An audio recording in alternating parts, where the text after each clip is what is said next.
तर नमस्कार मित्रांनो, तो स्वागत आहे आपल्या Marathi YouTube channel Marathi scalp ट्रेडरवर. तर मी बघत होतो की भरपूर अशा कमेंट्स येत होत्या की मूव्हिंग ॲव्हरेजवरती व्हिडिओ बनवा. तर आपण ऑप्शन ट्रेडिंगसाठीच मूव्हिंग ॲव्हरेजचा असे दोन्ही मूव्हिंग ॲव्हरेज घेतलेत. एक्सपोनेन्शियल मूव्हिंग ॲव्हरेज EMA घेतलेत आपण दोन, की कोणी रिकमेंड करतं की 5 घ्या, कोणी 9 घ्या, 20, 40, 50, 100, 200 हे सगळे EMA वापरून ट्रेड इनिशिएट करा. सगळे मूव्हिंग ॲव्हरेज अप्रॉक्सिमेटली काम करतात, पण माझा सगळ्यात बेस्ट जो दोन जे मी मूव्हिंग ॲव्हरेज सांगतोय ते स्ट्रॉंग रेजिस्टन्स आणि सपोर्टचं काम करतात. तर हे दोन एक्सपोनेन्शियल मूव्हिंग ॲव्हरेज कोणते आहेत आणि ते आपण कसे चार्टमध्ये अप्लाय करायचे हे तुम्हाला मी व्हिडिओमध्ये पुढे सांगतो. तर सर्वप्रथम आपण ट्रेड बघूया. तर पहिली आपली कंडिशन हीच आहे की दोन्ही एक्सपोनेन्शियल मूव्हिंग ॲव्हरेज आहे ते एकमेकांपासून थोडासा डिस्टन्स पाहिजे. जसं की तुम्ही इथे बघू शकता, इथे दोन्ही मूव्हिंग ॲव्हरेजमध्ये डिस्टन्स आहे. ज्यावेळेस मूव्हिंग ॲव्हरेज एकमेकांच्या जवळ येतात तेव्हा समजून जायचं की मार्केट थोडं साईडवेज होणार आहे. ठीक आहे, जसं तुम्ही इथे बघू शकता मूव्हिंग ॲव्हरेज इथून डिस्टन्स जास्त होतात. जसं मूव्हिंग ॲव्हरेज एकमेकांच्या दोन्ही जवळ चाललेले तेव्हा मार्केट साईडवेज झोनमध्ये गेलं. तर इथे पण तुम्ही बघू शकता मूव्हिंग ॲव्हरेज एका चालू होतं तोपर्यंत ठीक आहे, पण ज्यावेळेस मूव्हिंग ॲव्हरेज जवळ लागलं तर साईडवेज झोनमध्ये गेलं. तर आपल्याला हा पण बेनिफिट आहे की मार्केट साईडवेज कधी जाणार आहे हे पण आपल्याला इंडिकेशन देणार आहे. तर आपली एंट्री कशी असणार आहे? तर साधी सिंपल आहे. मूव्हिंग ॲव्हरेजच्या वरती जर कॅन्डल असेल तर ऑब्व्हियसली बाईंग साईडला असणार आहे, आणि मूव्हिंग ॲव्हरेजच्या खाली जर कॅन्डल असेल तर आपण सेल साईडला किंवा पी बाय करणार आहे. पण त्यामध्ये पण दोन कंडिशन्स आहेत, मी ह्या तुम्हाला सर्वप्रथम सांगतो. जसं की आज इथे गॅप अप ओपन झाला मार्केट, ठीक आहे. इथून सर्व दिवस सारखे नसतात. इथे जर आपल्याला माहित नव्हतं, आता ही जी पुढची कंडिशन आहे आपल्याला माहित नाही मार्केट इथून वरती जाणार आहे, पण कधी पण ध्यानात ठेवा, ज्यावेळेस कॅन्डल ही मूव्हिंग ॲव्हरेज पासून लांब जाते त्यावेळेस ही 100% सपोर्ट घेण्यासाठी कॅन्डल ही मूव्हिंग ॲव्हरेजच्या आसपास येते, जसं की इथे. ठीक आहे, त्यामुळे हे ध्यानात ठेवायचं, ज्यावेळेस जेवढी कॅन्डल मूव्हिंग ॲव्हरेज पासून लांब जाणार ती त्याच्या जवळ यायला एकदा तरी ट्राय करणार. ठीक आहे, तर आपण थोडे सेटअप बघूया की ॲक्च्युली आपल्याला सेटअप कसे करायचे. तो बघू शकता, इथून डाऊन ट्रेंड चालू झाला. इथे एक झूम करतो जरा. इथे कॅन्डलने मोठा ब्रेकआउट दिला. ब्रेकआउट दिल्यानंतर आपलं काम काय, ज्या कॅन्डलने ब्रेकआउट दिलं त्या कॅन्डलच्या खाली एक लाईन ड्रॉ करायची. तिथे लाईन ड्रॉ केली आपण. जशी लाईन ह्या कॅन्डलने ब्रेकआउट केली तर तुम्ही बघू शकता की मस्त अशी एक आपल्याला रॅली बघायला भेटली 700-800-900 पॉईंटची. ही रॅली दररोज बघायला भेटत नाहीये, पण तो त्या दिवशी आपला तो दिवस होता. असं जर तुम्हाला वाटत असेल की हा डिस्टन्स कमी आहे, पण मी तुमच्या माहितीसाठी सांगतो हा डिस्टन्स कमी नाहीये. हा ऑलमोस्ट हा जरी आपण कॅप्चर केला असता तर 200-250 पॉईंटचा डिस्टन्स आहे.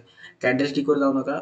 ऍक्च्युली जर तुम्ही तुमच्या स्क्रीनवर जर बघितले तर ही 1-2 कॅन्डल ह्या 100-150 पॉईंटच्या आहेत, त्यामुळे ह्याचा इम्पॅक्ट जास्त आहे. असं नका बोलू की इथे सर तर बोललेले की आता इथे ब्रेकआउट दिला आहे ह्या कॅन्डलने, तर ह्या कॅन्डलला सरांच्या माहितीनुसार एंट्री पाहिजे. बरोबर आहे, इथे एंट्री पाहिजे तुमची.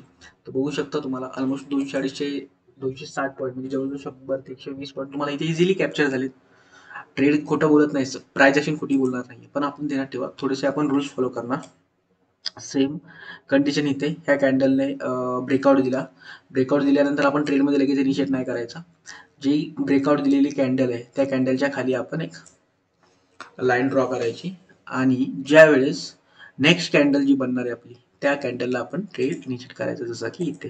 तर बघू शकता ऑलमोस्ट 372 पॉईंट्स म्हणजे जवळजवळ 160 ते 170 पॉईंट तुम्हाला, सॉरी 180 ते 190 पॉईंट तुम्हाला इझिली ते कॅप्चर झालेले आहेत. ठीक आहे, तसे तुम्हाला अजून 2-3 एक्झाम्पल दाखवतो मी काय सांगितलं, ज्यावेळेस मूव्हिंग ॲव्हरेज दोन्ही एकमेकांच्या जवळ येणार त्यावेळेस मार्केट थोडंसं साईडवेज झोनमध्ये जातं. जसं की इथे बघू शकता साईडवेज मार्केट साईडवेज झोनमध्ये गेलेलं आहे. तर आपण अजून एक एक्झाम्पल बघूया. तर मी झूम करतो स्क्रीन. बघू शकता इथे कॅन्डलने मुव्हिंग ब्रेकआउट दिला. ब्रेकआउट दिल्यानंतर आपलं काम काय की आपण तिथे एक प्राइस ड्रॉ करणार. तो बघू शकता मार्केटने इथे रेजिस्टन्स घेतला, खाली आला, या एक्सपोनेन्शियल मूव्हिंग ॲव्हरेजचा सपोर्ट घेतला आणि ब्रेकआउट दिला. तर तुम्ही तुमच्या माहितीनुसार तुमचा नेक्स्ट कॅन्डल असणार आहे की ब्रेकआउट करायची, ट्रेड इनिशिएट करायचा. आपण इथे ट्रेड घेतला असता तुम्हाला ऑलमोस्ट 60 ते 70 पॉईंट इझिली कॅप्चर झाले असते. आपण ऑप्शन बायर आहे तर आपण जेवढे पॉईंट्स घेता येतील ट्रेलिंग स्टॉप लॉस लावून तेवढे पॉईंट्स आपण कॅप्चर केले पाहिजेत. तर नेक्स्ट आपला सेटअप जर इथे तुमचा स्टॉप लॉस हिट झाला 10-20 पॉईंट 30 पॉईंटचा, तर तुम्हाला नेक्स्ट सेटअप लगेच बनला. ब्रेकआउट दिला. ब्रेकआउट दिल्यानंतर आपलं काम आहे कॅन्डलच्या खाली लाईन ड्रॉ करणं. ह्या कॅन्डलने मोठा ब्रेकआउट दिला.